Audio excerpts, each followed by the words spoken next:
찬송가 216장 찬송 드리겠습니다.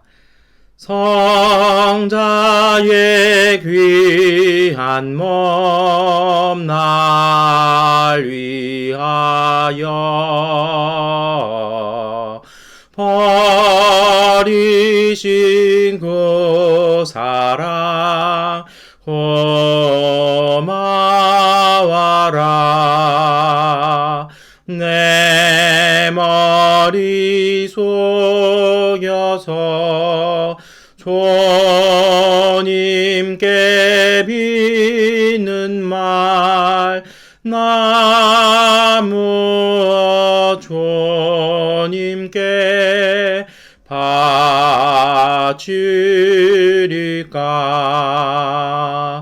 지금도 날 위해 간구하심. 이 옅은 믿음이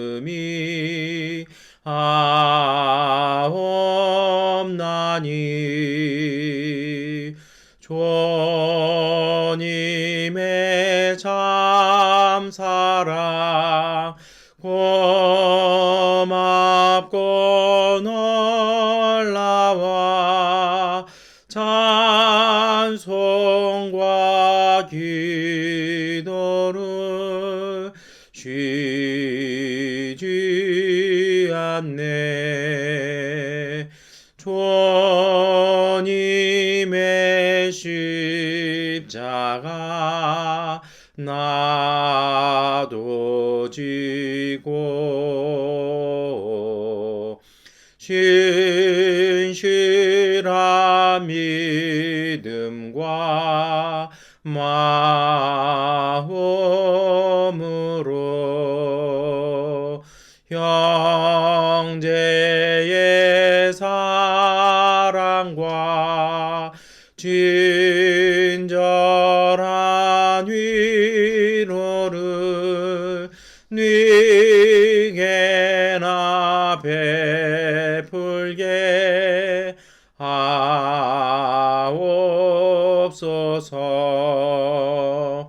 만 가지 은혜를 받았으니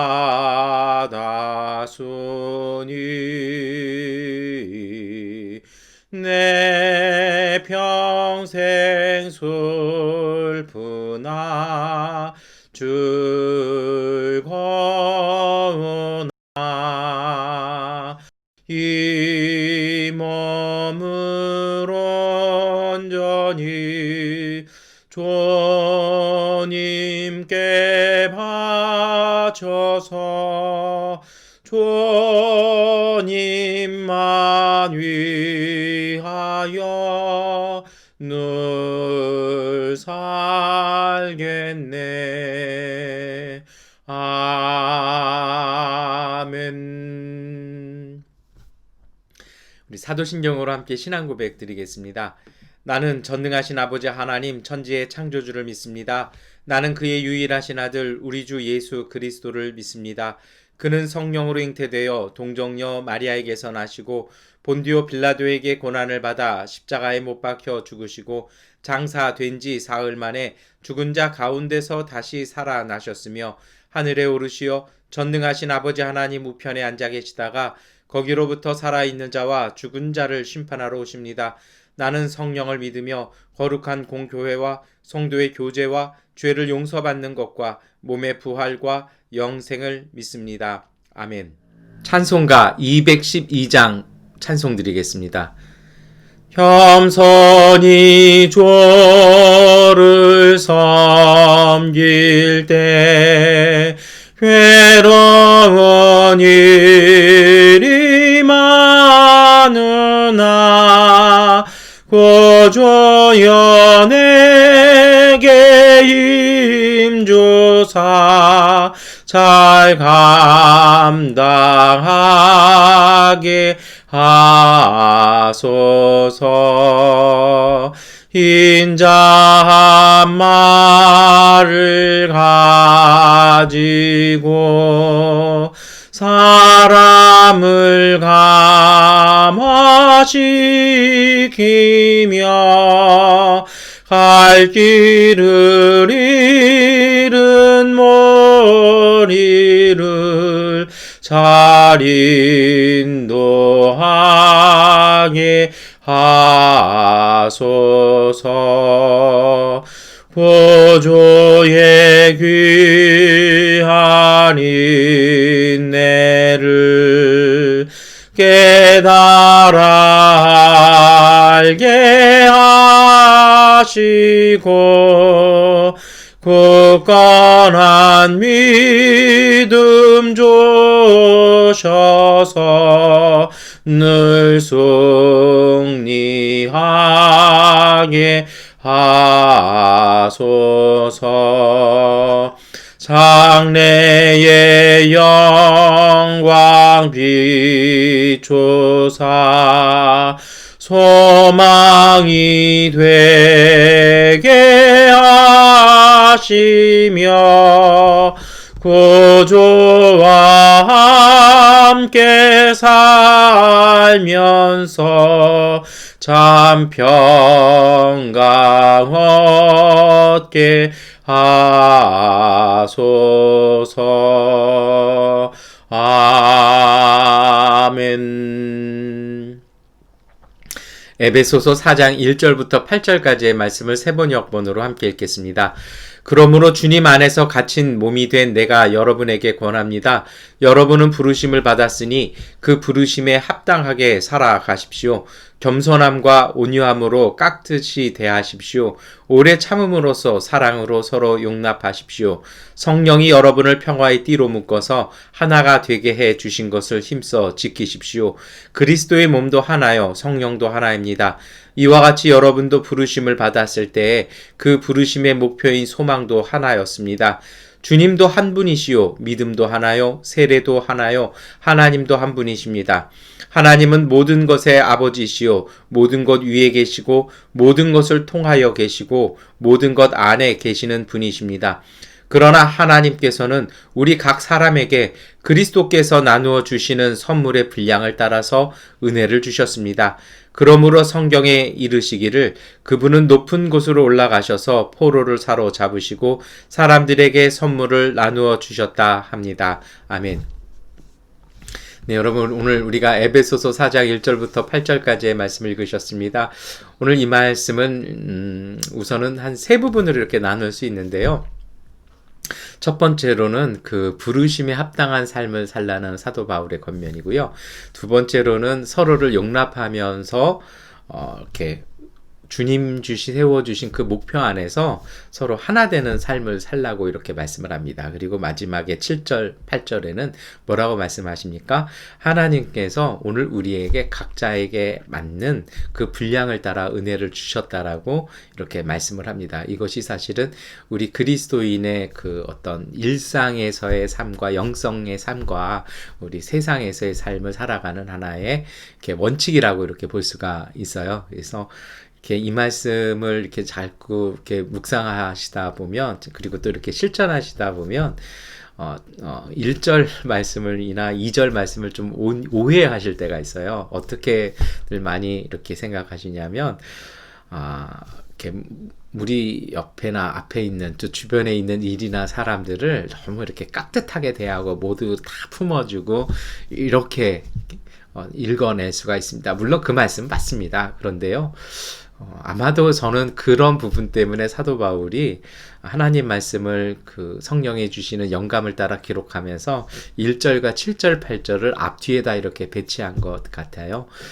제가 지난 주간에도 이렇게 다산정약용에 대한 말씀을 좀 이렇게 여러 번 드렸는데요. 오늘도 좀 이 다산정약용 이야기를 하면서 에베소서의 말씀을 묵상하려고 합니다. 어느 분들은 왜 이렇게 유학자 이야기를 많이 하십니까? 라고 이렇게 또 의아해 하실 수도 있는데요. 다산정약용은 신앙인이었습니다. 그 집안 자체가 순교자 집안이었거든요. 그러니까 그의 어떤 학문과 삶은 사실은 신앙적인 그 깨달음이 있어요. 제가 지난주에도 말씀드렸습니다만 그가 이제 노년에 귀양에서 풀려나서 양평에 그의 생가로 이렇게 가서 돌아가서 이렇게 살면서요. 그 집의 이름은 여유당이라고 지었습니다. 이 여유당이 좀 어떻게 생겼나 궁금하시면 제 카톡 프로필 대문 사진 보시면 이렇게 그 배경 사진에 제가 이렇게 담아놨으니까 이렇게 보셔도 될 것 같습니다.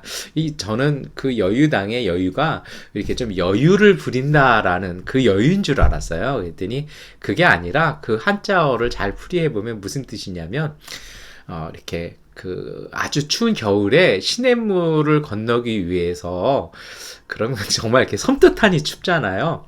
그때 이렇게 조심스럽게 그 발에다가 이렇게 한번 담가보는, 그러면서 조심스럽게 해보는, 그게 그 여유당에 나오는 그 여유라는 겁니다. 그러면서 그가 무슨 얘기를 하냐면요, 자기의 벼슬 생활이나 정치 생활이나 학문 생활에 있어서 실패했던 원인이 그걸 못했다라는 겁니다. 그러니까 다시 말해서 열정이 앞섰지 정말 그렇게 조심스럽게 조심스럽다 해서 소극적인 걸 말하는 것이 아니고요, 때와 상황에 맞추어서 그것을 이루어내서 정말 이렇게 조심스럽게 그지만 결국은 그 추운 한겨울에 시냇물을 이렇게 물에다가 발을 내딛고 건너갈 줄 아는 그 지혜가 없어서, 그 지혜가 부족했다 해서 그 집을 이름을 여유당이라고 얘기했다고 합니다.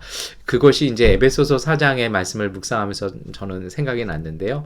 오늘 이 겸손과 온유함으로 서로를 용납하라는 말씀은요, 그런 뜻이에요. 다시 말해서 이것이 되려면 먼저 1절의 그 가르침이 먼저 돼야 됩니다. 무엇입니까?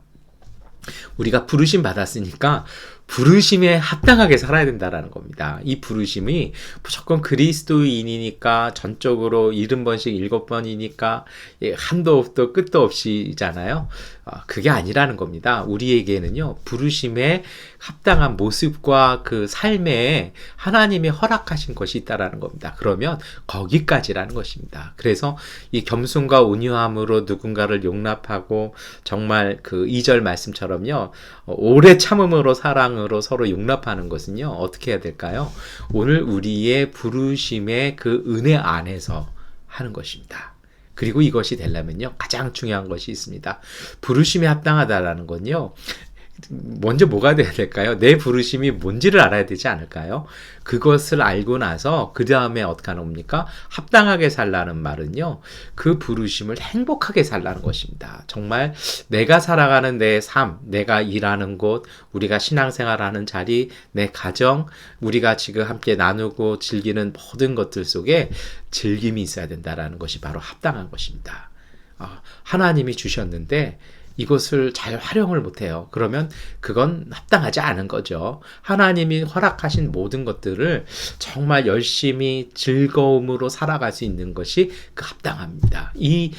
그 합당이 되기 위해서는요, 합당한 삶이 되기 위해서는요, 하나님이 내게 주신 것들, 그 부르심이 뭔지를 깨닫는 것이 필요합니다. 내가 하는 일들이 어떤 일들인지, 그리고 이 일들을 통해서 하나님께서 우리에게 원하시는 삶이 무엇인지를 깨닫는 것입니다. 그것이 바로 4절 말씀에 나오는 그리스도의 몸도 하나요 성령도 하나입니다. 이와 같이 여러분도 부르심을 받았을 때 그 부르심의 목표인 소망도 하나였습니다. 라는 이 말씀처럼 오늘 우리가 품어야 될 소망이 보이는 것이죠. 그리고 그 부르심의 모습이 어떤 것인지 알게 됩니다. 그것을 알고 나니까 가끔은 우리 이웃이나 우리 주변의 사람들과의 갈등이라든지 때로는 여러 가지 생각되는 아픔이나 그런 문제들 앞에서 2절의 말씀이 가능하는 것입니다. 겸손함과 온유함이라는 말이요, 우리 그 도덕적인 성품으로 자기를 낮추고 부드럽게 대하는 모습이 아니라, 겸손함이라는 것은 하나님을 드러내는 삶입니다. 이 하나님이 드러나시도록, 그러면 내가 어느 자리에서 어떤 모습으로 있어야 될지를 아는 것이죠. 온유함이란 무엇입니까? 그것은요, 모든 일들을 하나님께 맡기는 것입니다. 그래서 겸손함은 적극적인 것을 말한다라면, 온유함은 방어적인 것을 얘기할 수 있을 것 같아요. 겸손함이라는 건 무엇입니까? 하나님께 들어서 정말 하나님께로부터 받으신 그 부르심, 그 소망이 무엇인지에 적절하게, 거기에 적당하게, 거기에 합당하게 사랑하고 용납하는 것입니다. 그리고 나서 못하는 것입니까? 온유함이라는 것은요, 하나님께서 그 모든 일들, 때로는 우리가 받았던 그 부르심의 자리를 넘어간다라면 그때는 그것은 하나님께 맡길 줄 아는, 그것까지 다 하려고 우리의 모든 것을 하는 것은 과욕인 것 같습니다. 그래서 오늘 말씀에도 어떤 말씀이 있습니까? 7절 말씀에 그러나 하나님께서는 우리 각 사람에게 그리스도께서 나누어 주시는 선물의 분량을 따라 은혜를 주셨습니다라고 말씀하지 않습니까? 우리의 분량에 맞게끔 하시면 됩니다. 우리의 그 그릇을 넘어가는 것들은요, 그거는 포기하거나 모르는 척하는 거나 외면하는 것이 아니라 그것이 바로 저는 기도의 분량이라고 생각합니다. 우리의 손을 넘어가는 것들은 하나님께 맡기는 것입니다. 그것이 그냥 못 본 척하는 거 아닐까요? 저는 그것이 오병이어의 은총이라고 생각합니다. 그 배고픔과 주림 앞에서 놓여진 것은 오병이어의 그 아이의 작은 도시락이었습니다. 예수님께서 어떻게 하십니까? 그것을 갖다 놓으시고 축사, 다시 말해서 하나님께 기도하는 것이죠. 그것이 사실 오늘 우리가 드리고 있는 성찬 예배의 원형이기도 한데요. 그리고 예수님께서 성찬에서 뭐라 말씀하십니까? 이것은 너희를 위한 내 피다. 이것은 너희를 위한 내 살이다라고 말씀하신 그 은혜를 따라 하나님께 맡기는 것입니다. 이 작은 분량 안에 우리가 할 수 있는 이 자금을 통해서 하나님께서 그 놀라움으로 하나님의 역사들을 이어가시도록 하나님께 맡기는 것입니다. 육상 경기 대회에서 릴레이 경기하지 않습니까? 그러면 그 바톤을 쥐고 트랙을 뛰는 선수는요, 자기가 받은 그 구간만 뛰면 돼요. 그것을 딱 뛰고 나서는 어떡합니까? 그 다음 선수에게 바톤을 넘겨주면 이게 쉬잖아요. 그 다음 선수가 잘 못 뛴다고 그거를 대신 띄워줄 수는 없는 거거든요. 오늘 이 에베소서의 4장의 말씀도 거기 해당하는 것이죠. 우리의 분량에 넘어가는 것은 하나님께 맡기는 것입니다. 하나님께서 다른 또 우리 공동체에게 주셨던 은혜가 있잖아요. 그래서 오늘 말씀에도 그 3절에 성령이 여러분을 평화의 띠로 묶어서 하나가 되게 해주신 것을 힘써 지키십시오라는 이 말씀처럼 우리가 기도를 맡겼을 때 하나님은 우리 공동체 중에 한 분에게 그 바톤을 이어가게 하시든지 아니면 하나님께서 직접 그것을 이루실 것입니다. 그렇게 하나님께 맡겨드리고 최선을 다하고 하나님께 맡겨드리는 것이 바로 부르심에 합당한 삶입니다. 여러분, 이것을 위해서 어떻게 하는 것이 가장 중요할까요? 말씀드린 것처럼요. 첫 번째는 여러분의 삶 안에서 행복하십시오. 좀 삶을 즐기십시오. 하시는 일도 즐겁게 하시고 만남도 즐거우셔야 되고요. 때로는 고된 만남도 있고 부담스러운 만남도 있고 힘든 일도 있지만 그 일들을 하나님의 부르심에 맞는 내 사명이라고 하는 일들, 다시 말해서 즐거운 일, 기쁜 일을 하십시오. 그리고 나서 그 선을 넘어가는 일들은 하나님께 맡기십시오. 그것이 바로 겸손과 온유함입니다. 때로는요, 오늘 우리를 힘들게 하는 사람들이 있습니다. 뭐가 잘 안 맞아서 갈등이 되는 사람들도 있어요. 그런 분들과의 만남을 내가 너무 힘들기 때문에 나는 그만 만날래, 이건 아니거든요. 만남은, 관계는 유지하시되 그 도가 넘어가는 부분들은 하나님께 맡기시고 주님께서 주신 은혜를 지키십시오. 너무 힘들고 너무 상처가 되시면 정중히 사양할 줄 아는 것도 그것도 신앙이고 믿음입니다. 그렇게 해서 그 평화의 관계가 깨어지지 아니하도록 정말 하나님 앞에서 맡기고 오늘 우리가 해야 될 일에 최선을 다하는 일, 그것이 바로 부르심에 합당한 삶일 것입니다. 어떻게 보면 소극적일 수 있잖아요. 그러나 여러분 꼭 기억하십시오. 하나님의 역사는 온전하십니다. 우리가 부르심에 맞게 최선을 다하고 하나님께 맡겨드리면 하나님은 빈틈없이 그 일들을 이루십니다. 그 믿음으로 오늘 하루를 또한 행복하게 사셨으면 좋겠습니다. 그리고 만나는 모든 관계들 속에 즐거움이 넘치시기를 축원합니다. 그래서 부르심에 합당한 삶을 통해서 하나님이 주신 은혜로 기뻐하고 즐거워하는 행복한 삶 되시기를 바랍니다. 한 가지 마지막으로 더 말씀을 드리겠습니다. 과도하게 마음에 부담이 되거나 때로는요, 뭔가 이렇게 치밀어 오르는 것이 있습니다. 그러나 우리가 지어야 될 십자가라면 하나님께서 그 격정이 지나가고 난 다음에는 그럼에도 불구하고 이것은 내가 감당해야 될 내 십자가라는 그런 어떤 깨달음을 기도 중에 주실 것입니다. 아무리 기도해도 그것이 아니라면 여러분 아직 때가 아니거나 우리의 십자가가 아닙니다. 그것은 하나님께 맡기시고 우리가 받은 은혜가 깨어지지 아니하도록 지키십시오. 오늘 우리 안에 주셨던 맑음과 순수함과 그 행복이 깨어지면 우리는 더 이상 십자가의 길을 갈 수 없습니다. 여러분 그것을 기억하시고 지혜로 믿음으로 승리하시는 대림절 하루 되시기를 축원합니다. 기도하겠습니다. 전능하신 아버지 하나님, 주님께 믿음으로 구하고 기도하오니 우리에게 기도와 말씀 가운데 깨닫게 하여 주셔서 부르심에 합당한 삶을 살게 하여 주옵소서. 하나님이 우리에게 허락하신 모든 일들 속에 우리가 최선을 다할 때 다른 사람 볼 때는 그것이 고되고 괴로움이고 때로는 어렵지만 우리 속에 행복과 즐거움과 기쁨을 허락하여 주옵소서. 그 일에 최선을 다할 때 하나님 우리의 마음과 우리의 노력이 아니라 하나님의 영광이 드러나게 하시고 하나님의 놀라운 섭리가 드러나게 하옵소서. 때로 우리가 많은 일들의 어려움을 만나기도 합니다. 주님 우리에게 겸손함과 온유함을 주셔서 그 모든 일들 속에 하나님의 능력이 나타나게 하시고 하나님께 모든 것을 믿음으로 맡겨드리는 그러한 결단의 마음과 지혜 또한 허락하여 주옵소서. 그래서 주님께서 오늘 우리에게 주신 기쁨과 평화를 빼앗기지 아니하며 하나님 나라의 놀라운 역사를 이루어내는 믿음의 사람들, 믿음의 삶 되게 하여 주옵소서. 주님께서 오늘 우리의 모든 것 아시고 채우시고 인도하시고 돌보심을 믿사옵고 예수 그리스도의 이름으로 기도드립니다. 아멘. 우리 하나님께 기도하는 시간 갖도록 하겠습니다.